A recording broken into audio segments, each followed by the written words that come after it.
Hello everybody and welcome to another video. I am here today with four of my friends who are all, I'd like to say all from different religious backgrounds. They're still diverse, but we, haven't got as mixed a bag as I was expecting. So we'll see how this goes. We've got a bunch of questions as well. Thank you to all of those who submitted them. I've got them on my phone here. We're just hoping to have a lovely discussion tonight. So I was thinking we could start off by going around the group and seeing what everyone's sort of religious views are. So I'll actually start with Zoe, if that's all right. Yeah, so I am a Church of England Christian. The whole lot, pretty much. Jasmine?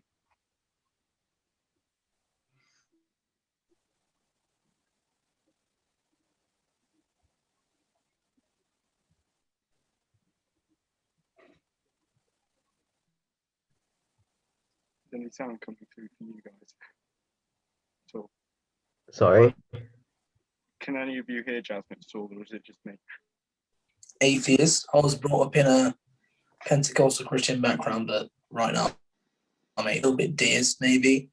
There's a possibility that God that's not personal or benevolent, but yeah. So I'm Catholic,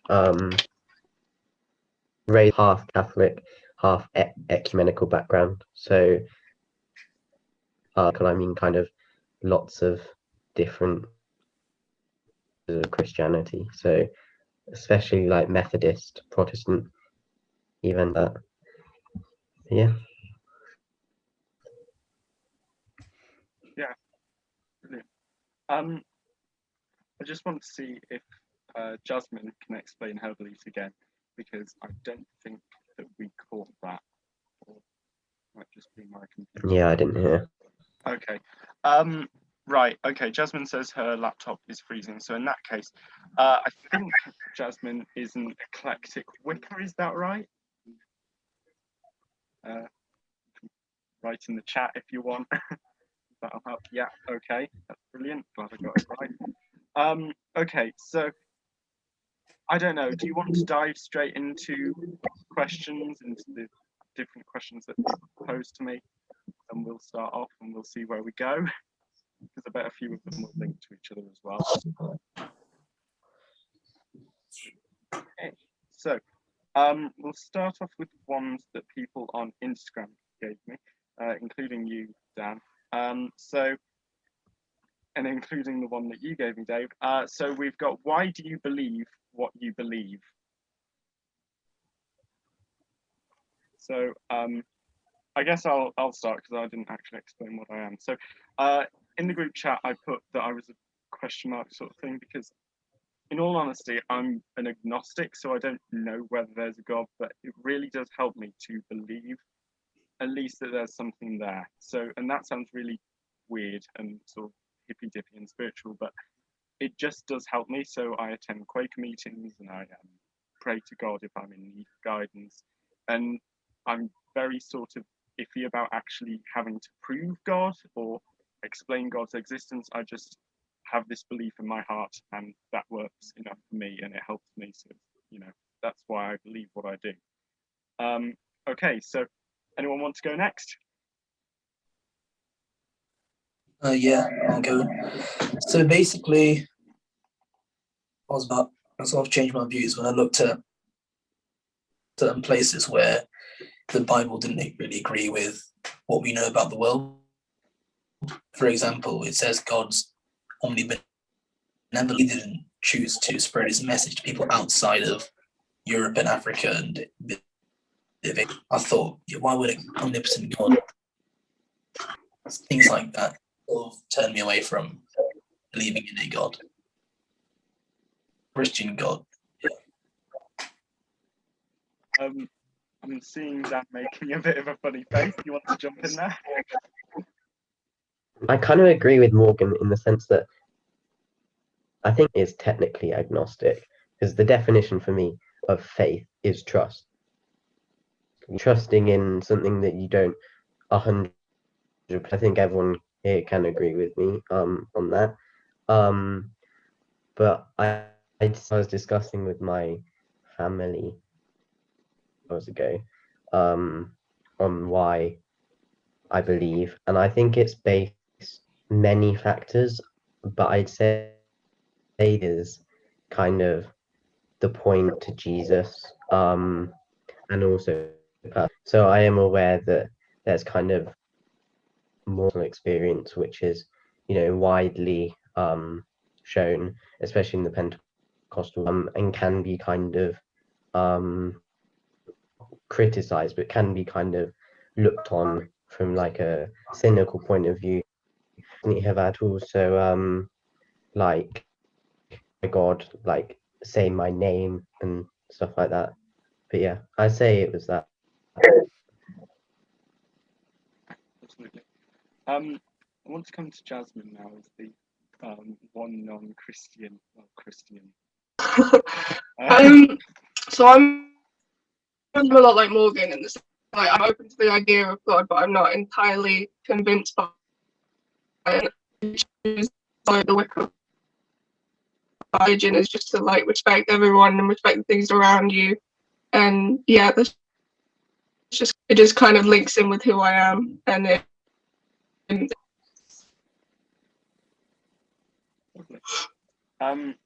Zoe? Yeah. Personally believe in Christianity is that it helps me guide through life. I believe in a God because I think that kind of has to be kind of guides me through life, helps me in certain situations, and I actually feel the presence around me. Sad. I kind of had that light bulb moment or something like that, and I guess it just makes me. And I guess by going get to also get to know people who actually believe the same thing, and they kind of teach you how to deal with certain situations. So, and also leading on to David's point about God not being the reason why I think he is in different ways. As for example, like you said, in the existence of people. However, just because you don't have happy, but they've got their family to bring them their happiness. That's how he didn't spread his gospel. oh, okay. Yeah. Okay. By the way, just because I said you're not allowed to be offensive doesn't mean you can't challenge each other. By the way, you are allowed to challenge each other entirely. Right. So this is actually from Dan. Does it annoy you when atheists box your entire religion? I'm going to put my hand up and say it doesn't bother me when atheists box my religion, because Quakerism never really ends up boxed, because actually atheists like Quakerism. It's sort of very pacifist and all that. Yeah. But what annoys me is when people are very arrogant about it and say, no, there's definitely not a God, you are deluded, like a certain Richard Dawkins. But that's what bothers me. It isn't having my religion boxed. It's arrogance, really. Yeah, obviously you can't know for sure, so you can't. Yeah. There's always a possibility of something being there. So. Yeah. Can I jump in there? Yeah. Answer my own. Yeah, go on. Question. I think obviously it's not all atheists. That would also be hypocritical. Me just put all Christians in. Well, I'll use Christian, but I think some atheists kind of box because it becomes easier to so Christianity is such a diverse thousands and they all point to the same message that Jesus is God, Jesus, but they have kind of different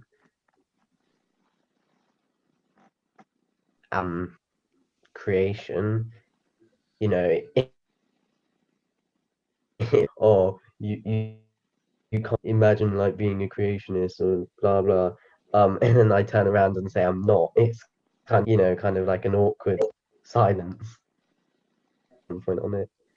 Yeah, and I guess you also adapt your own adaptation of a religion.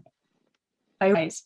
So just because one person says one thing, you can actually theoretically like put the same story again. But if someone like the creation story, you can then with the Big Bang, you can then say, well, if they like threaten you saying, well, actually, no, scientifically, well, actually, theoretically, in my religion, big Yeah. theoretically, there are ways to get around it, but it does get view. This might sound very weird, but faith you believe in is actually true. There's your own way to actually figure out what you actually. Because I don't actually really care what people think. They can believe what they're. But for me, whatever you believe in is true. But, yeah. Well done. Yeah. That's what do you think of like older Christians, like the Gnostics and who were they?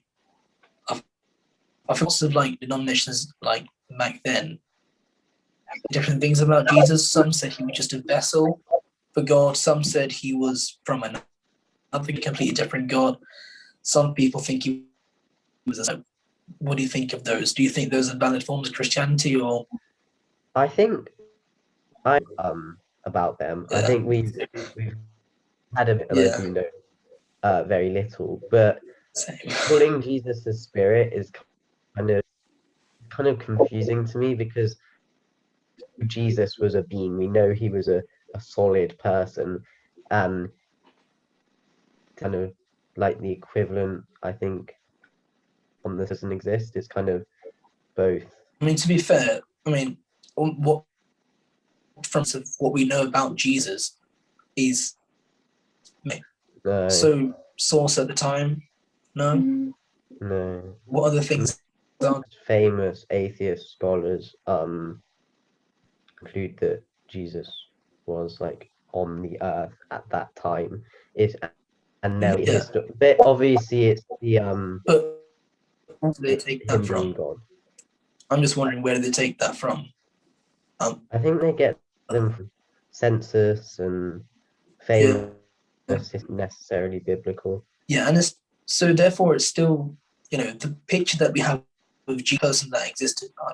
I agree with that, but the picture that we have of Jesus today, it's mainly painted by the Bible, right? So people at the time, they lived just short, so they could come to a different conclusion, but they sort of were wiped out. So do you think valid, or do you still think it's not?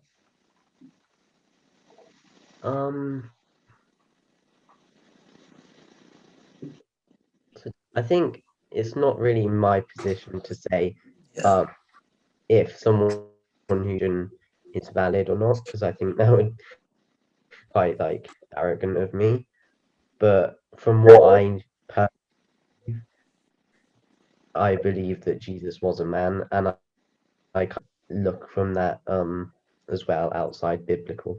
So the fact was, my faith is that he was the Son of God. And what about you, Zoe? Yeah, I mean, I'm being like a lot the same as what Daniel said. But what you also gotta think is with the Bible, you gotta think a long, long time ago, it's a bit weird if someone up and then created a weird religion, a bit intense and a bit no, random. because I'm just talking about legends, you see. Because Jesus' story was passed on through oral tradition for like a good 100 years or so before they were first written down in Mark, I think. Mark. Yeah. I guess it's just trust, and at the end of the day, and I guess it just makes sense. World. I think going back to what you said, David, about the Gospels, I think just because Mark was first doesn't. So I believe that each Gospel has a different purpose. So John kind of relationship, look at is Mark and Matthew are quite similar, but then Luke is tried to really aim for accuracy. But then Yeah. again, in Luke, there are scholars do dispute certain verses in Luke that added in later, apparently. I mean, we don't know for sure, but Okay. do you think that makes a difference or not? What the Authority of God's word matters, or do you think, I don't know, 500 years later, the person sat down and changed some things? Do you think that's still okay? Do you think? I think it's because if you translate something, there's lots of like, if you pass it down because of translations and because of, it's like almost the game called Chinese Whisper, Yeah, where you whisper slightly changed. It's not just language; it's also like culture. For example, Germans have humor to English people. we don't know, but it's suspected that like a chunk of like 20 verses could be after Jesus was resurrected. When people, the last chapter of Luke. I mean, we don't know. We obviously don't know. It's suspected to have been added in. So if it was, would that change anything for you? So what verse? Sorry, is it? I think it's Luke, the last chapter of Luke, verse 10. Yeah, and what are they saying in it? I think it's when he goes around off to other people, so that he shows himself to people. You want me to try and find it? I have a Bible up there somewhere. Yeah. Yeah, Yeah, go ahead. Nice bookshelves. They look great. Thanks. No. Arguably, only a tiny slice portion, like in that corner there, is actually for religion and philosophy. Did you say last chapter of Luke? Of Luke. So it's suspected that it was added. Yeah. The There's last faith in chapter that. of Luke. I don't have faith in that. The Asking last, if that does change anything. Like, I think it would actually. I don't know if you agree with me, but I think it would. the last chapter the of same. Luke So is about the resurrection, yeah, the road to Emmaus. So going it's from verse 8 onwards. and then so that also visiting, I believe, visiting some disciples, and then the ascension. Oh yeah, the Yeah. ascension. Yeah. I think. I think it was the ascension. Yeah. Oh yeah, the ascension. I think as important to me as the resurrection, but the ascension is kind of still important. I think I would still feel damaged if I found out that part was. Yeah. Yeah. We don't know. So Yeah, we don't know. It's faith. yeah. I was going to turn the question on to Jasmine about how has Wicca ever been boxed, ever been told it's ridiculous, or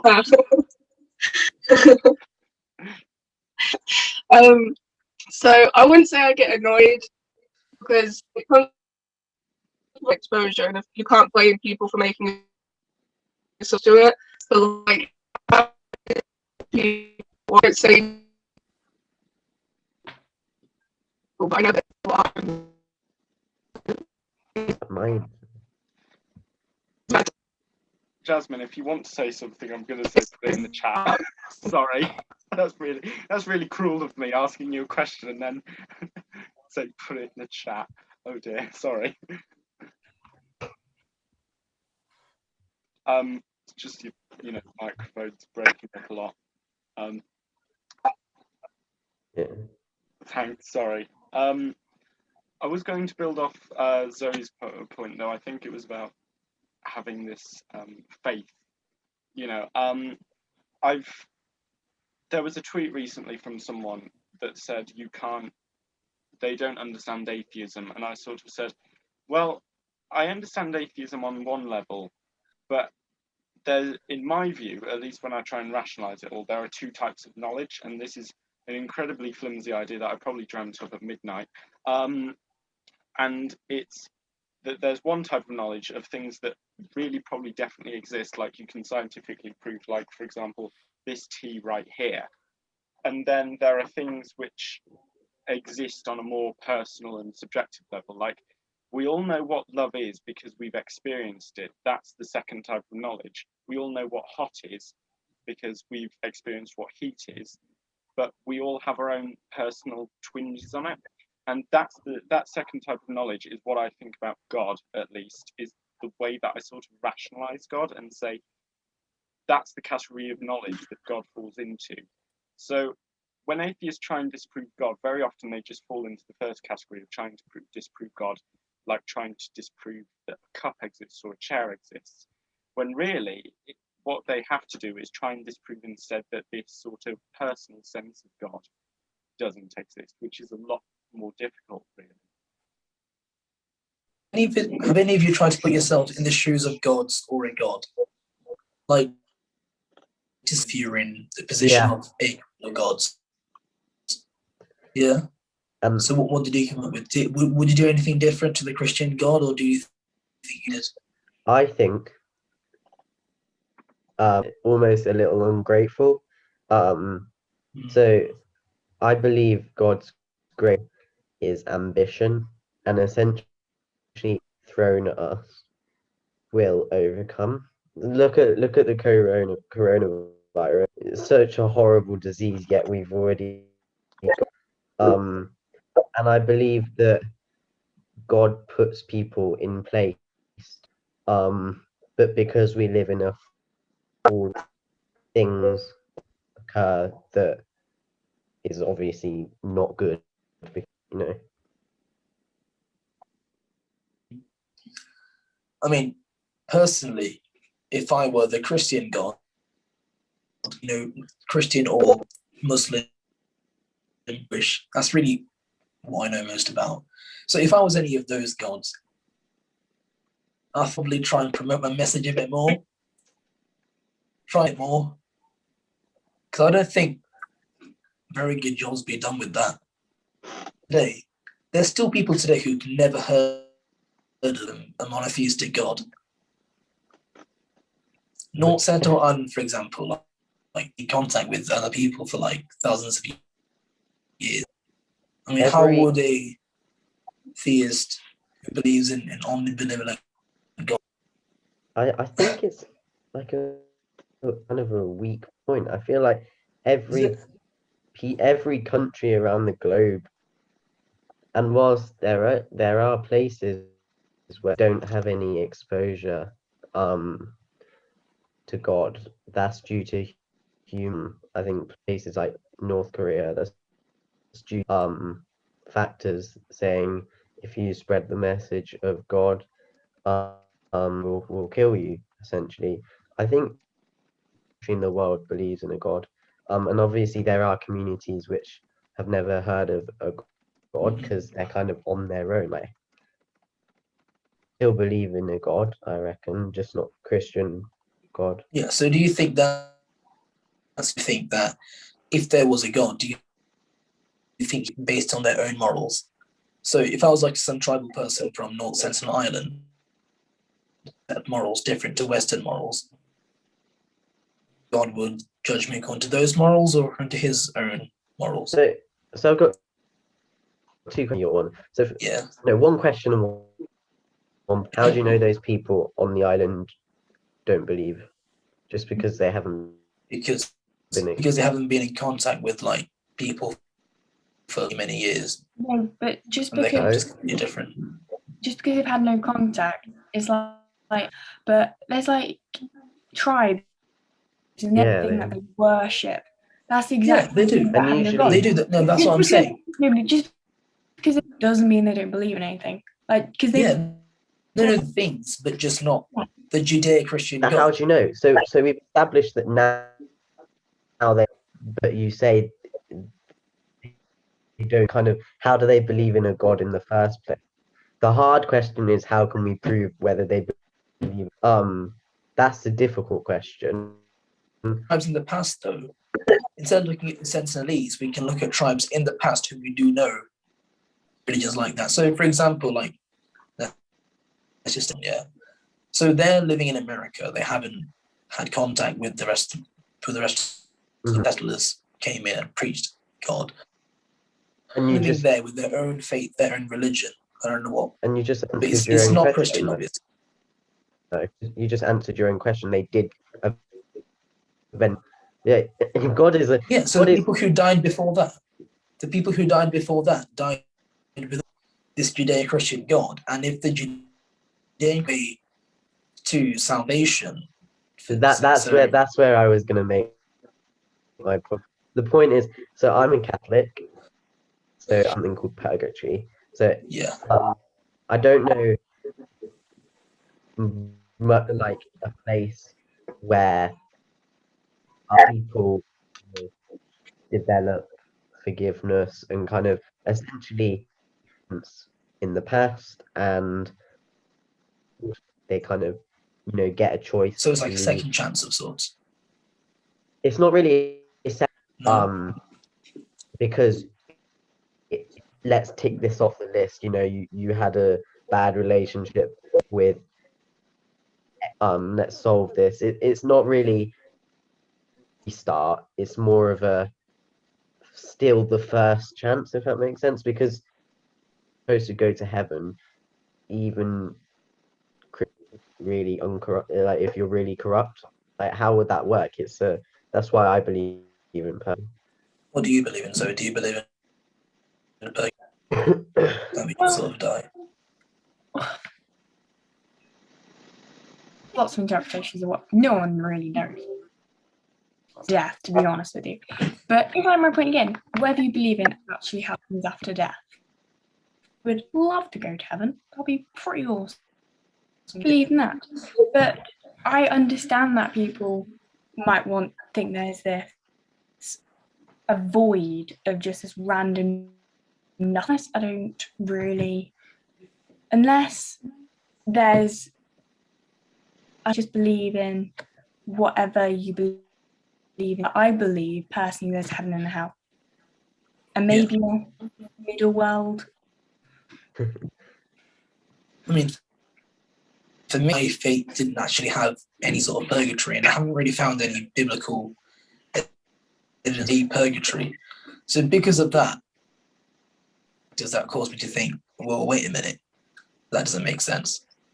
So it's another debate between Catholics and yeah, whether purgatory exists. whether, because Catholics you knew that, but Yeah, Catholics have 2 books in their Bible.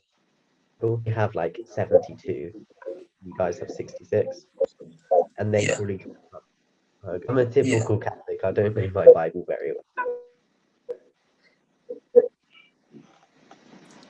Right. Okay. So, Jasmine, what do you believe about the afterlife in terms of like Wicca and that?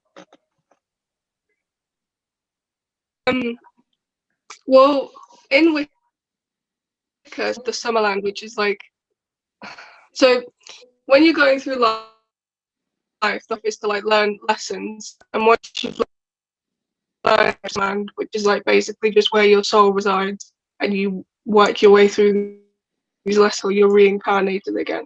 So I think I'm not sure whether I entirely convinced by that for no reason. There's just any idea about the afterlife. I've got no specific belief. I think there is something once we die, but sure what I believe that is.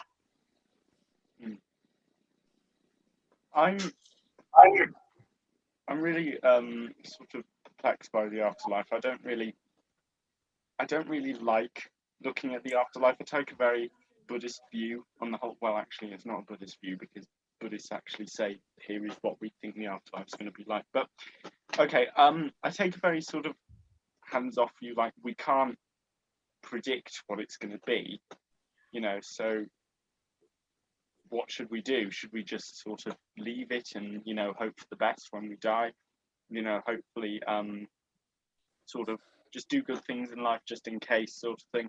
And this brings me on as well to Pascal's wager, which is something someone asked about. So, who's heard of Pascal's wager here, by the way?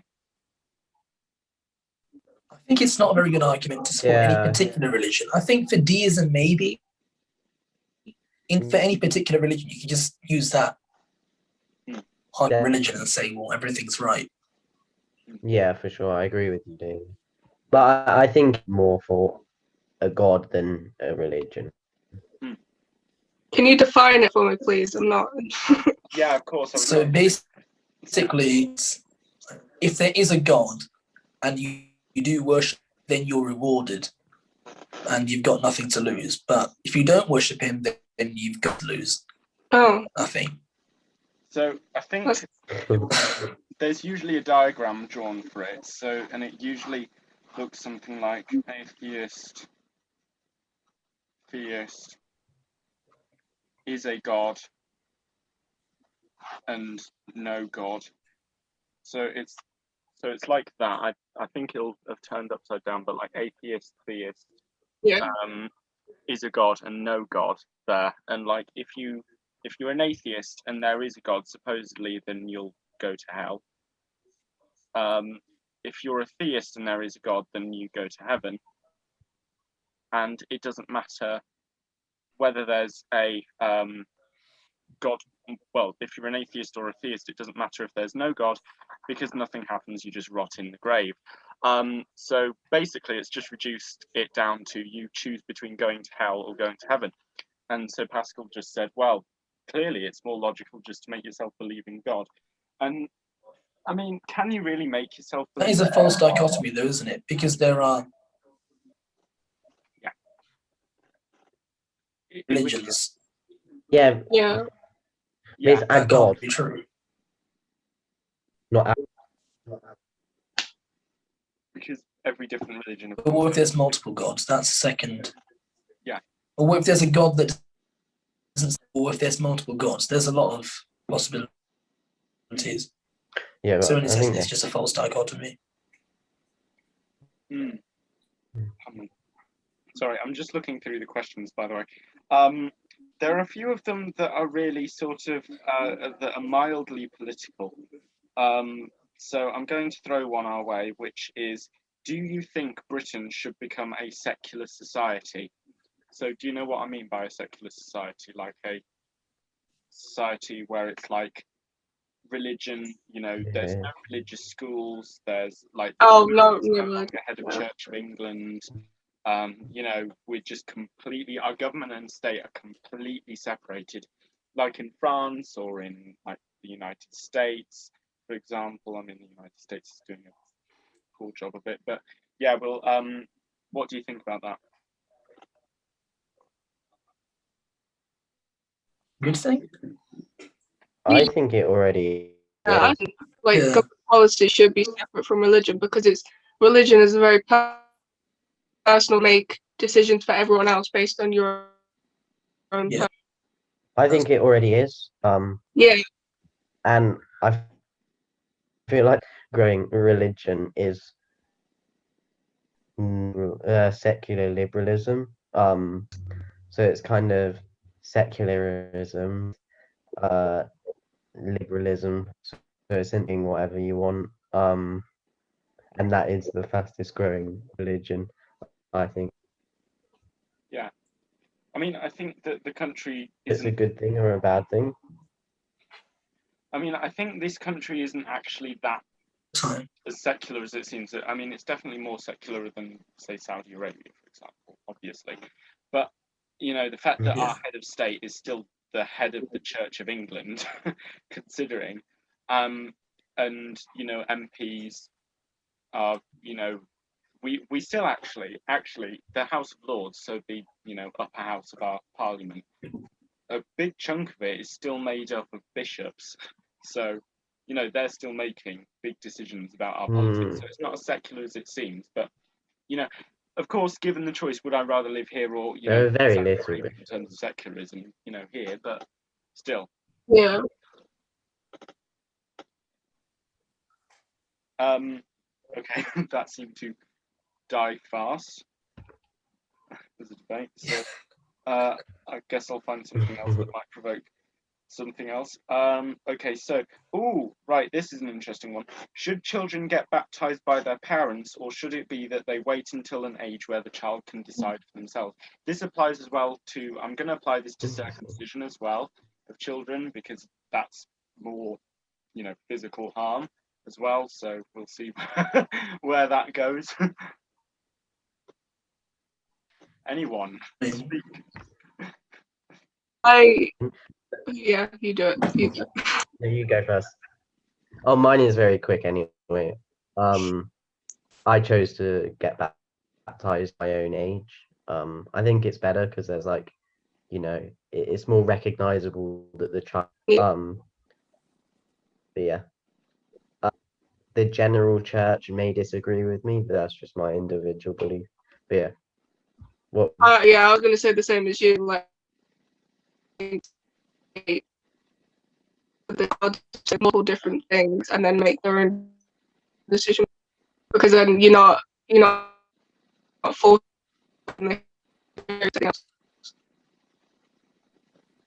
Yeah, I think Switching back into Pentecostal Christian mode, I still think, to take baptism on your own.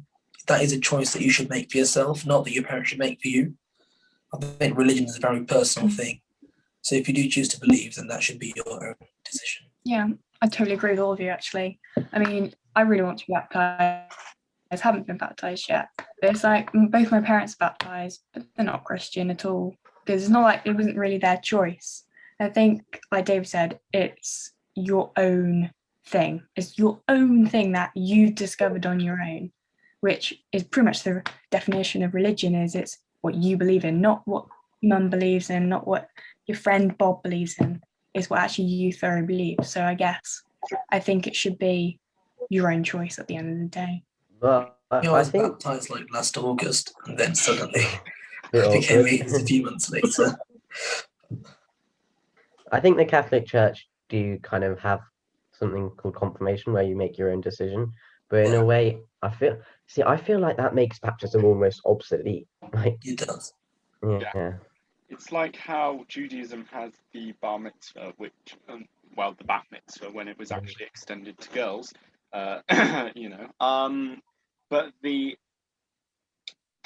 feels kind of like it annuls the whole circumcision thing at childbirth.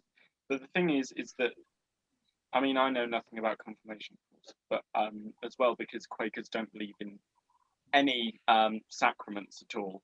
So, of course, even if, I go to Quakers, I won't know anything about it. But the point of circumcision and the bar mitzvah is that the circumcision marks you out as a Jew, and then the bar mitzvah is like you become an adult, a person capable of knowing enough about Judaism that you can say raise a family and raise them as Jewish without like not being a black sheep in the flock, for example. But I do see your point about confirmation, definitely, and I do see all of your points. I think that the really big idea, though, that parents want to get across, or at least think they want to get across, is that they want to, if their child, I think even if there's not a conscious acknowledgement or conscious belief in this, there's definitely something unconscious in a lot of people that believes that, if my child dies, and they haven't been baptized, they could maybe go to hell. That baptism provides a sense of security that your child is going to be moral and it's going to be okay if it dies. So even if nobody will consciously admit it, that's maybe what's going on unconsciously after years and years of being actually told that by the church. Maybe it's because nothing that annoys me more is when the most atheistic baptize their children and then never. It's so annoying. Yeah, I guess one reason why people might baptize their children is that they feel like their child will be safe, even if they don't believe it in themselves, but they think, wow, I've got a child, it's a miracle. Maybe a protection, maybe? I don't know, but...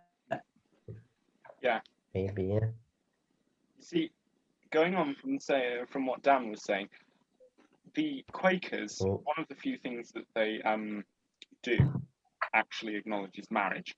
And to actually have a Quaker marriage, you have to be in the Quakers, which, I mean, I think that's brilliant, actually. I think that, I mean, this sounds very exclusionary, but I think that if you're going to get married in a church and have a priest or vicar or whatever do all of the, depending on, you know, denomination, do all of the rites and matters of the service, then you should actually believe in what they're talking about to you.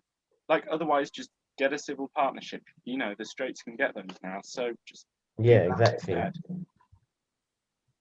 That they kind of links to the quick question, which was the UK be a secular country.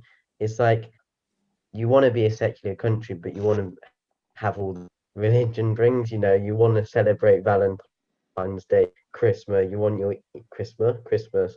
You want your Easter eggs.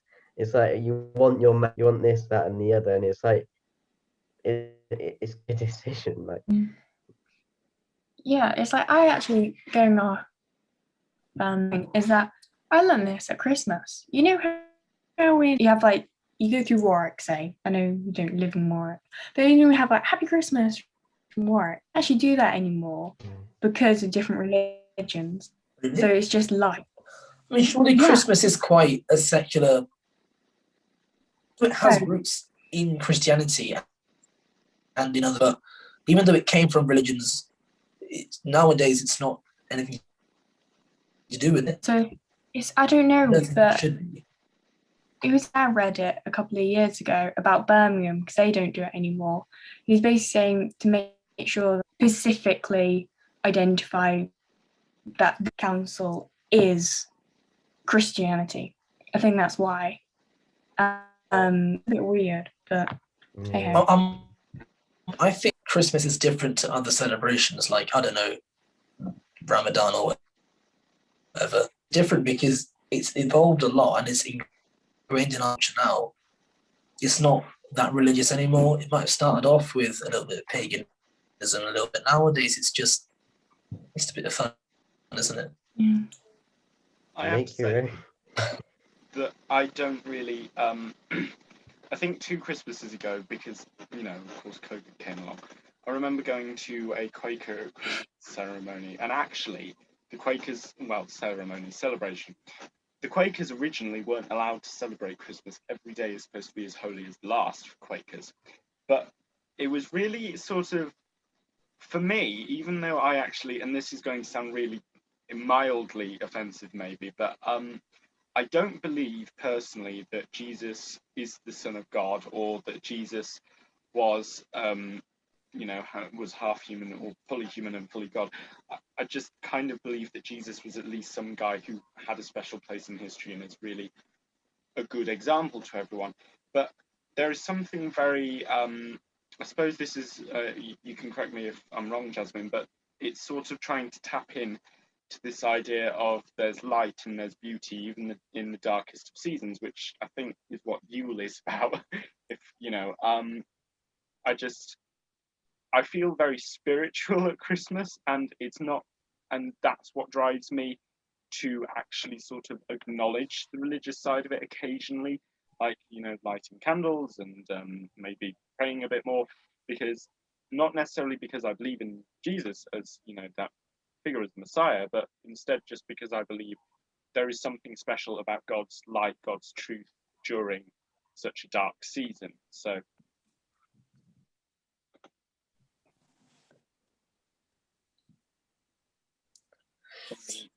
come in on that. no. All right. I'll find a different question then. Okay, so Can I just ask a question? Am I allowed? Of course. Evolution of religion over time. Do you think that as and as they evolve, as people add things and take things away, or do you think they change over time? To everyone or to everyone? Yeah, Morgan? Everyone.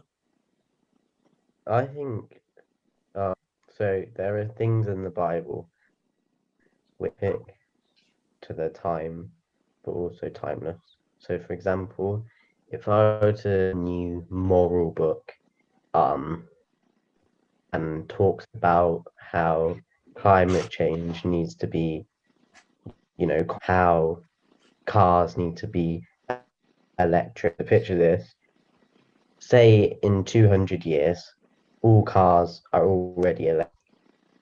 That law becomes obsolete at that time. It doesn't make it any less real. It doesn't make it any more.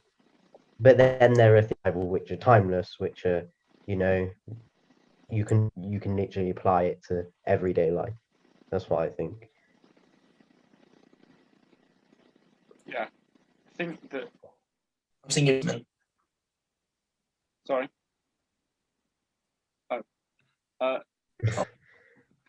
If you want to write in the chat, I'll just read it out to people. Jasmine, don't worry.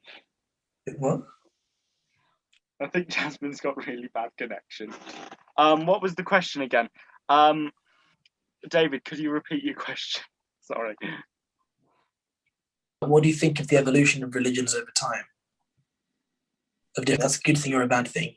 Do you think religion should try to stay as authentic as possible, or do you think they should tell?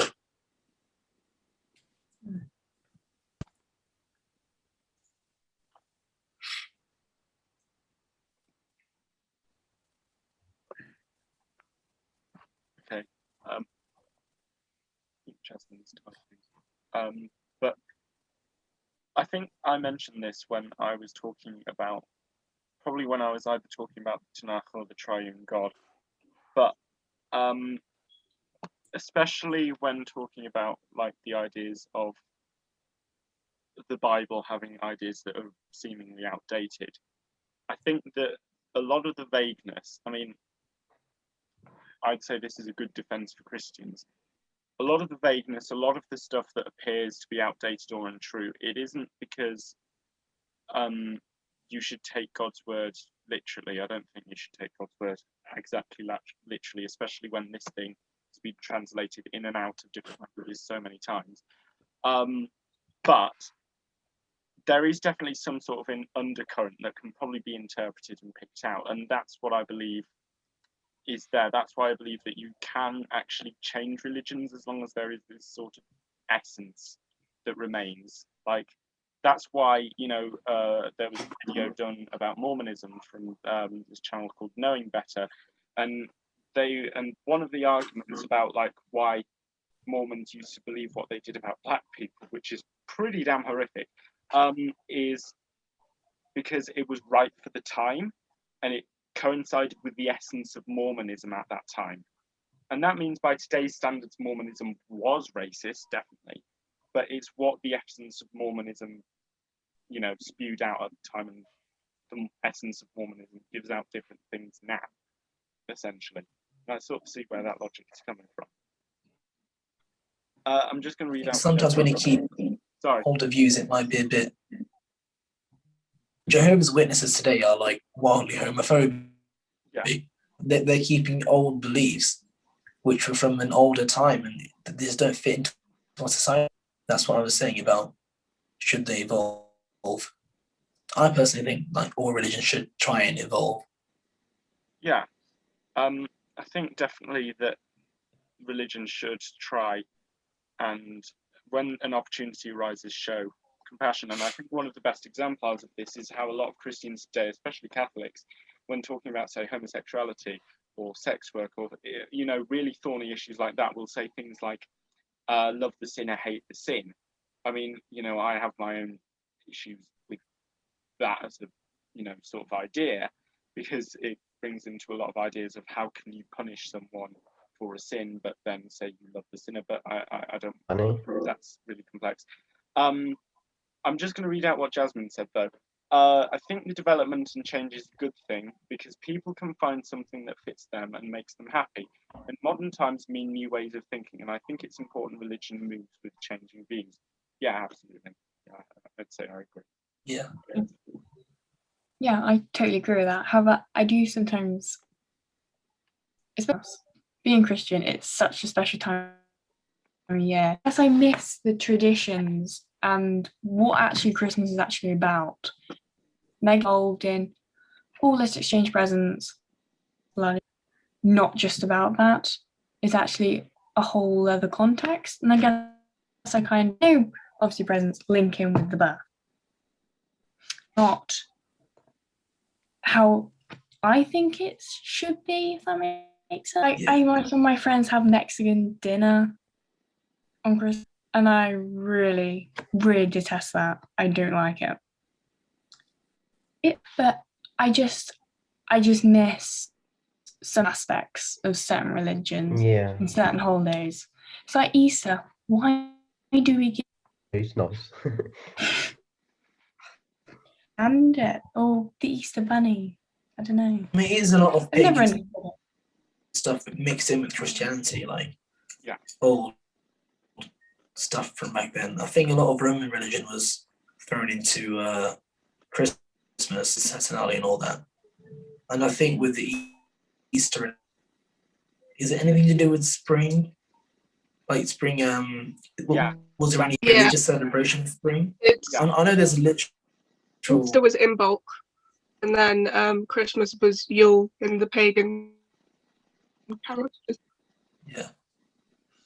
Yeah, like I have a very pagan-y grandma, and she sends me cards for like Christmas that say Happy Solstice and stuff like that. So it's I think actually what Christianity had to do in order to be appealing to all of the Celts is literally just imbue itself with little tiny bits of Celtic culture just to make sure it's kind of acceptable and palatable. So that's I do that a lot. yeah, that religions generally do try to do that a lot if they want to spread. Like I know that I believe that this is why Buddhism in China is so different from Buddhism in India, where it originated from, because in China it had to adapt to this very long line and history of traditions being held and customs being held. So I'm reading this book actually at the moment called How the World Thinks by Julian Baggini. I've been reading it for ages because it's thick as hell. But one of the points it really does make about the Buddhism going to China is that it did just have to change because Confucianism, which was then the main driving force behind not only Chinese religion but also Chinese politics, placed such a heavy emphasis on customs, as small as things like who you should bow down to and what sort of clothes you should wear depending on class. The Buddhism just had to change and become more ritualistic, and that's how you ended up with things like Zen Buddhism and Pure Land Buddhism as well. So change is natural. It is.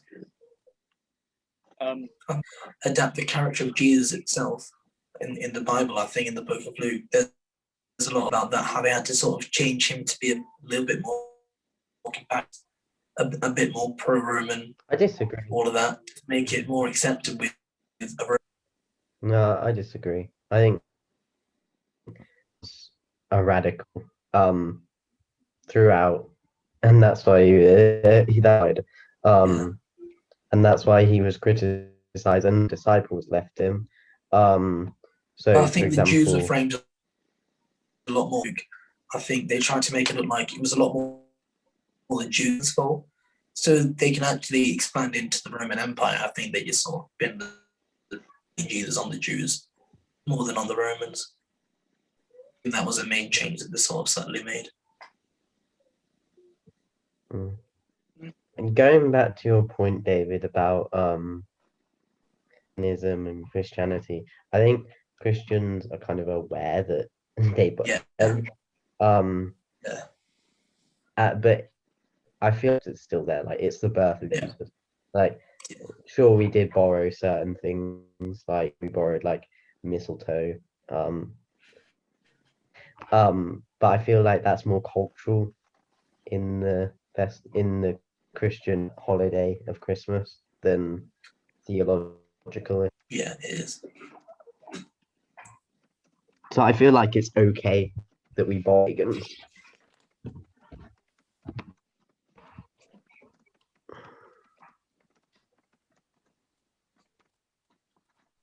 I think that we just about have time to bundle one last question into like one. So a question someone asked, and I know this is probably from a certain type of atheist, I'm going to be entirely honest, is why does God let horrible things happen to humans, and why doesn't he intervene like he did in the Old Testament? I mean, even though I'm not, I think a Christian self would say he made a promise to, so I guess just to fulfill that promise, he saw his people, the descendants of Abraham, and maybe he doesn't have an obligation like that in today's society. I think now that Jesus came and sort of died, I don't think it's neat. I don't know. Yeah, but then even if it did still apply, I mean, I know what you're saying about it not applying anymore, because I think there's, now correct me if I'm wrong, Christians, but isn't there something about how when Jesus died, he annulled, all former Old Testament laws, like, don't mix milk and meat and things like that. But if the... That's the thing. I've asked about that, but apparently he hasn't. Oh. Jesus seemed to change one jot or tittle of the law, which everything still stands. I still can't wear clothes with mixed fibers. I still can't eat prostin. Huh? Go on, Dan. But I'm not too sure. No, Jesus himself said that he can do anything.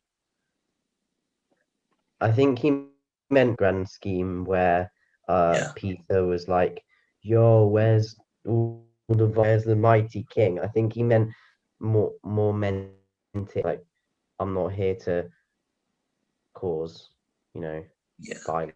I think there were. I guess you could make a differentiation between guidances given for the time. So apparently, certain diseases, because pigs weren't. So not eating pork might stem from that. Yeah. Certain laws like that. I know things that Jesus did that were considered anti. Yeah. So I feel like I don't, but you could be right. I don't know where he said that. It's bad Bible knowledge. Then again, I guess you can just say, well, it's just caused by humans, and that God doesn't need to intervene. I guess personally, I disagree. I think that a benevolent God should opportunities in life, but then again, in distress is more likely to call out to a God than. So I guess that might balance things out. So if you're in a worse off situation, you might want to God more, and if you're in a better off situation, you have more opportunity. If you know what I mean. I don't know. Do things balance out like that? I think That's just sort of my headcanon. No, it's fine. I think one of the things that I've been thinking about it is that, like, I'm a firm believer that no logic can really disprove God, because if you imagine this, really omnipotent, mighty being, what human logic could, outpower that? But equally, I suppose an explanation, an answer to this would be sort of along the lines of, well, if one of the essential qualities of God is that he's all-loving, then if God created a perfect world, then nobody would need God's love. So God wouldn't need to be all-loving, and so God wouldn't be all-loving. And then, Let's get like circular reasoning, because the conclusion, like the conclusion is given. It's like you said, God is omnipotent. Prove his omnipotence because he is omnipotent. Isn't that just circular reasoning? I don't know, but it sounds like it. Yeah, that's true. Used all of his power and made every single human being in the world extremely happy and really wanted. That would just make chaos in the world. That is why, one of the reasons I believe that life isn't just perfect. And the fact that if people are happy in their own different ways, like See, that happiness is very relative. Like, people can have the same happiness in completely different situations. It Yeah. depends. It really does depend on what you think. Like, live in a poorer country, for example, you don't compare yourself to people who are better off. But I don't compare myself to Bill Gates, do I? I'm happy in my own way, and I guess he's been happy in his own way. Somebody who's less fortunate than both of us has a chance to be happy. Mm. Yeah. But having known my point of things, I don't think I'd want to go fortunate circumstance. I don't think anyone. No, but however, I would absolutely hate to be really, because imagine, Everyone says that, but listen to my I point. doubt they really meant it. Imagine, okay, you get off the train, walking into town, person, and then Yeah. you see another one. And then you see, how horrible would you feel? You've got everything you ever wanted. There's nothing. The horror, you've got a dream world and this person doesn't. And even if you give, say, then got to give the other person £10. I would just hate it. I mean, I would obviously love to, have a yacht and have a pet. It's just not realistic, is it? It's just a dream that we all have. I think people who are wealthy tend to justify this by saying, "Oh, I worked hard and got out." I think a lot of the time people don't have that opportunity to sort of better themselves. I think a lot of the time people are trapped in whatever. Yeah, and some people actually do start from rock bottom. And because when, like, say the Kardashians, I really hate. I watched a documentary, and they actually came from this other ladies, but they were all born into fame. They were all born into wealth. In fact, just that element, the fact thing, and they're millionaires. Doesn't that And then fairness a God really isn't involved? Because I think he would sort of level out that unfairness. Right. Or do you think that's Now. okay? Yeah, I think that just shows that things just happen. yeah, I mean, sorry. No, you go. I was going to say that just because because, like you said, that there are so many inequalities in life doesn't mean that there isn't a God. God probably has inequalities for a reason, because if you're at the bottom, that you can actually build yourself up through life by learning opinion. A lot of the time you can't. I disagree. Yeah. So. Yeah, I don't Yeah, yes, you can. I don't know, but that's what I believe in. because Discovering. Can I? Sorry, go on. Why are the Kardashians rich? I don't know. I watched a documentary all on celebrities. Very interesting. Basically, Hilton, his father built the Hilton hotels.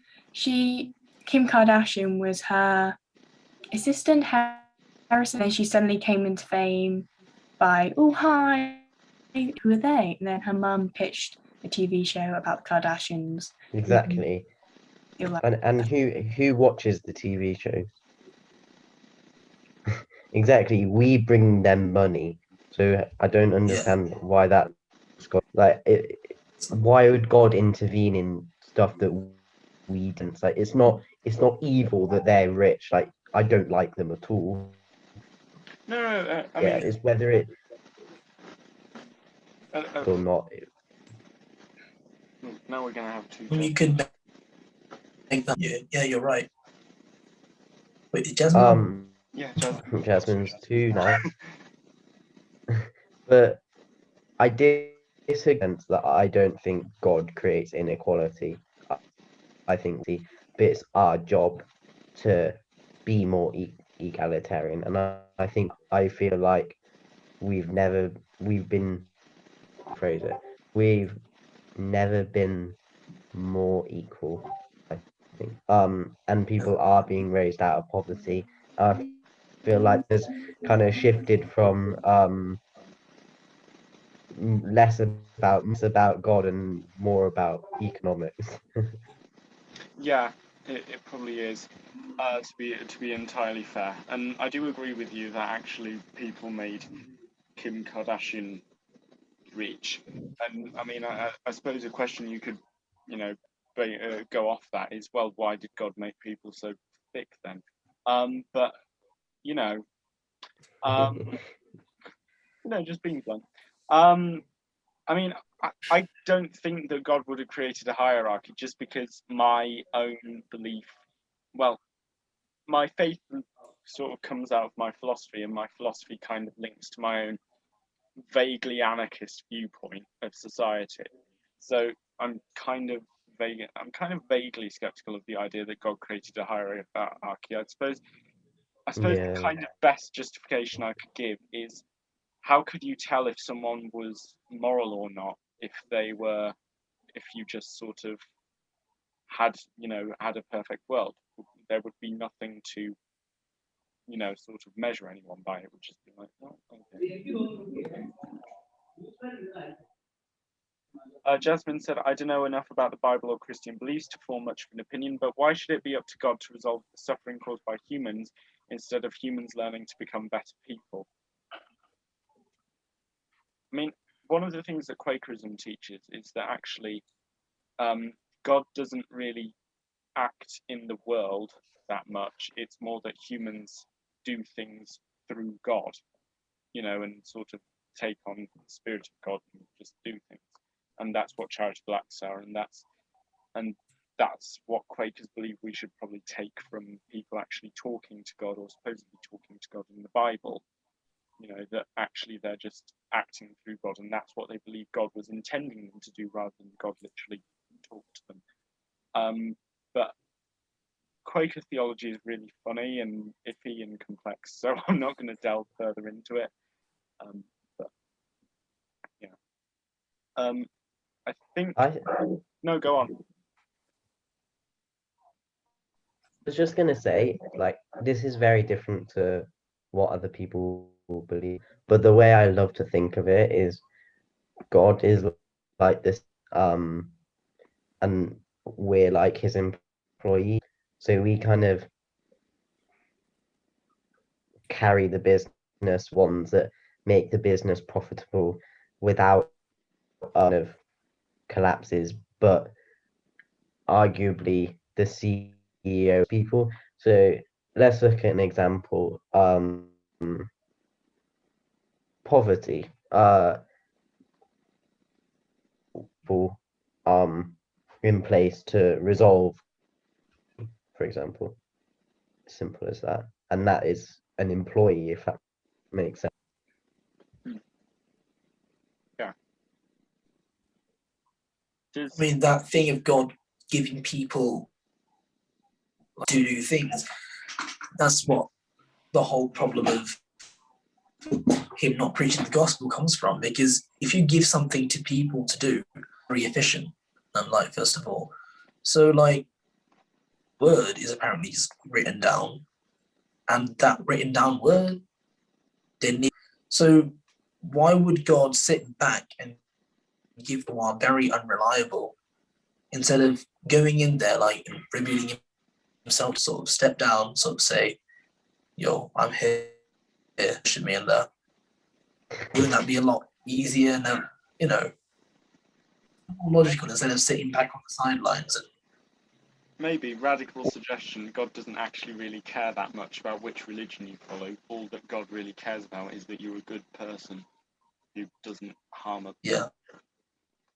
See, that's my philosophy at this point. I'm just trying to live according to my own morals. And I think if there is a good God out there, he judges that correctly. Yeah, I mean, what you said about bringing us around, I guess he gives us guidance, and if we choose not Sorry, to. that was a bad selection of words. Sorry. Yeah, I know, but still. We say if we don't go by those rules, say if we end up going our path. Yeah. If we then turn ourselves around, pick ourselves up, and because we've shown so much, and you actually can. And I guess God never like, I know you didn't really say it, actually give people orders. He gives people guidance and a rough guide to have to go. You don't have to follow every single step to be a good person. You just have to just have good morals and just pretty much think what Jasmine is saying. I think as well, the guidance that's put in place isn't necessarily just to make us good people, it make us more joyful, because I think it's what's best for us. I mean, obviously there are some old laws, but like the general, let's look at the 7 deadly sins. You know, if you're living in greed, you're never Great happy. anime, by the way. Huh? What did you Great say? anime, by the way. I don't get it. Never mind. Like if you're living in greed or in lust or in like all of those, you're not happy at all. You kind of hate yourself. So that's just my like, yeah. Yeah, I don't get the reference. I didn't hear what you said. Well, that's to Jasmine. That's a direct message. I do to everyone.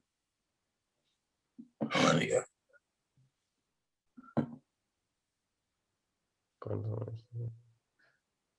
I think we're going off topic now, talking about anime. Yeah, we are. Just carry on. You're muted. Sorry, yeah. More. Okay, so what I'm gonna say now is it is past 10 p.m. So I'm going to actually let you all go because I think that we have really covered a lot this evening. Thank you all for turning up, and thank you to all the viewers. Hopefully this wasn't too boring. It will probably end up as an hour and a half when I have to edit it all together. But thank you all for participating. I know that we were kind of a bit bare on having like people other than Christians talking, but I'm glad to have like at least Jasmine here to chip in now and again as a Wiccan. Hopefully, if I do something similar next time, I'll bring in, you know, a more diverse crowd. But thank you all for discussing this. It was actually really, really engaging, and it lasted a lot longer. Thank you so much. Yeah, no problem. Yeah, it was great. Brilliant. Thanks, Okay. guys. Yeah, thank you all. Yeah. I will talk to you soon. All right. Thank you.